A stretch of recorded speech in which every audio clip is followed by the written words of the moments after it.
Ladies and gentlemen, welcome to a special episode of the Shalom World Podcasts. Coming to you from the heart of World Youth Day Lisbon 2023. Today, we have the distinct honor of sitting down with a remarkable individual whose dedication to the Catholic faith and youth ministry has left an indelible mark on the global stage. We are thrilled to introduce you to Malcolm Hart, a prominent figure in the Australian Catholic community, and the director of the National Centre for Evangelization of the Australian Catholic Bishops' Conference. Let's explore the intersection of faith, youth, and the ever-inspiring World Youth Day movement. Well, hey, we are joined here with Malcolm Hart. He is the director of Evangelization for Australia, the Bishops. Is that correct? Is that the right title? Did I get it right? Yeah, Australian. You're the Bishops Evangelization guy for the Bishops in Australia. There we go. Yeah. Amazing. So can you tell us a bit of what it is that you help in your efforts for evangelization? Yeah, so basically the Bishops' Conference works on national initiatives.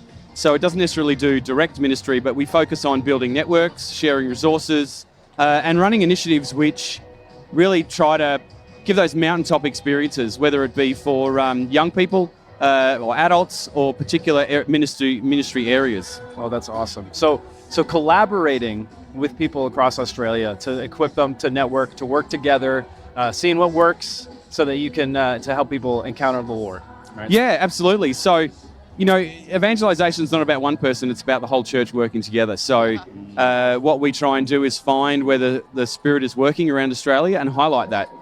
So networking is a big part of our work. So sharing stories through our newsletter and through different networks as well, because most dioceses have a director for evangelization. It's not something that comes from the Bishops' Conference or from the top down or anything. It's all that grassroots work. It's that accompaniment.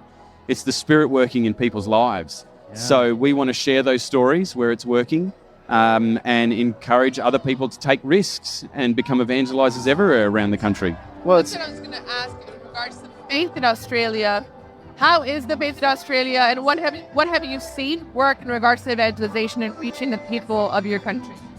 Well, I think starting with the faith of Australians, it's really become stronger, I think, in recent years. The church in Australia has had a lot of challenges, and through that, we've really sort of become a bit steadfast and deepened our faith and experience. So I think there are few, and it's really become a secular society where it's a bit harder to be a person of faith in Australia. So the church is really working hard at deepening the faith of people in recent years, but now it's really about trying to just share an encounter with Christ, actually trying to go out, shift from that catechetical model, but actually just come into that experience and accompaniment with Jesus. Yeah. And where we're seeing that working is in the individual level. So individuals, and they can be part of a community or an organisation or a program, but it's that one-to-one connection that comes and accompanies people to Christ. It's amazing. Yeah. And so what kind of initiatives are you seeing the most fruits from with your efforts in trying to coordinate with people and to knowledge share and to connect people together so you see those encounters in individuals in your evangelism efforts? It's really diverse. So, you know, at a diocesan level, you know, a lot of dioceses have for want of a better word, some sort of plan or strategic plan, but that plan is to focus maybe on a few parishes and really get them working, evangelizing, becoming shining lights in a diocesan level. But you've got all the ecclesial communities or local parishes that are picking up different programs as well, whether it be Alpha or Divine Renovations or things, or focusing on youth ministry. Yeah. You know, that's also a transformative focus for parishes in Australia too. So they all have different focus and they all have different successes. But yeah, we're doing our best to try and look at ways of sharing those things that are working. Yeah. Because it's hard to be all things to all people in one place. It kind of reminds me of my work with a lot of youth ministries is that it seemed like for a long time, every youth minister was just trying to do it themselves in their own little silo.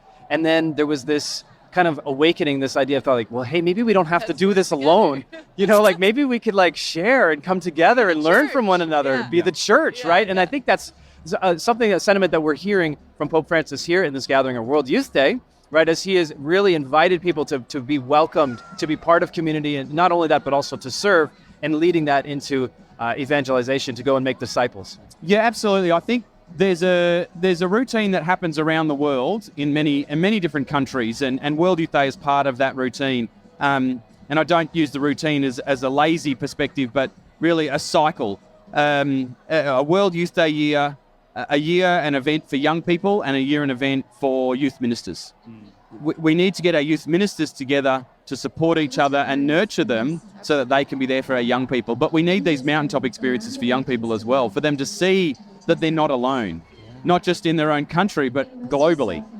So we've had that going for about 10 years. COVID brought that to a stop, like so many things. But for this World Youth Day, a lot of our youth ministry directors talked about how hard it was to find the leaders to lead these pilgrimages, to be the small group leaders. But one thing that's really clear in the last few days is how I'm a little bit worried for our parishes and dioceses when we get home, because they're about to see about 3,500 Australians come home pretty fired up. Amazing. I'm really excited. So this is the kick we've needed to get post-COVID. And that collaboration, that time together of youth ministers is going to become even more important, because our young people are going to return really fired up. Now, you worked with, I have a huge passion for youth ministry as well. You're the director of youth ministry for about 10 years, is that correct? Yep. What is I assume you have a heart for youth ministry. Why are you so attracted to the youth? Oh, I think like many youth ministers, you come up through youth ministry. And I remember, I told this testimony at our youth festival a few years ago that, when in year 10, you choose the subjects for your 11, year 12, the upper high school time. And they said, whatever you do, you're going to have to do this for the rest of your life. And there was a lot of things in front of me, and I really stopped and prayed about it, and went working with young people, and my time in the church and my youth group was the happiest I'd ever been.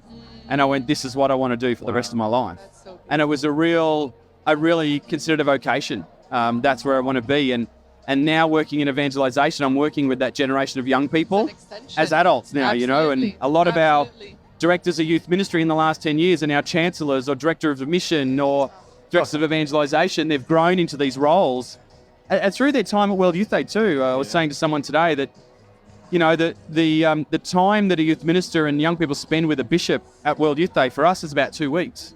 And no other diocesan staff or parishes get that sort of time with the bishops. So they really get to know what a church leader is looking for, and they get to this time spend with young people. So I love it. I really do. And it's been my home for many years. But I've been challenged by the bishops to step up to take this mission, like so many other youth ministers, to take it to the broader church. And this youthful zeal, this passion, this energy needs to be part of the whole church, not just for young people. Yeah. And now this isn't your first World Youth Day. How many World Youth Days have you been to?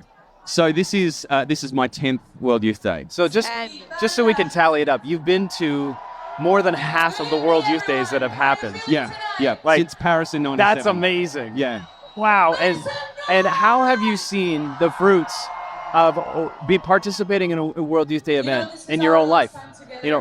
Well, I think the biggest fruit is the young people that come back who eventually begin to work and be leaders in evangelization. I think we've got better at supporting them coming to World Youth Day and coming out of World Youth Day. All of our groups will go for a 3-day retreat post-World Youth Day, reflect on their time here, how they want to participate when they get home, even their testimonies. How do they share all of these stories? You pick a story. There's a story a day. There's 10 stories a day. How do you come back and communicate this experience? And then having something to sustain their faith that has just been lit up by this World Youth Day experience, right? It's so crucial, so important, and is why you do what you do. So Thank you so much for sharing that passion with the world. Thank you for all your involvement over the years with World Youth Day. Thank you for joining us today. Tuned into Shalom World Podcast for this extraordinary event that celebrates faith, love, and unity.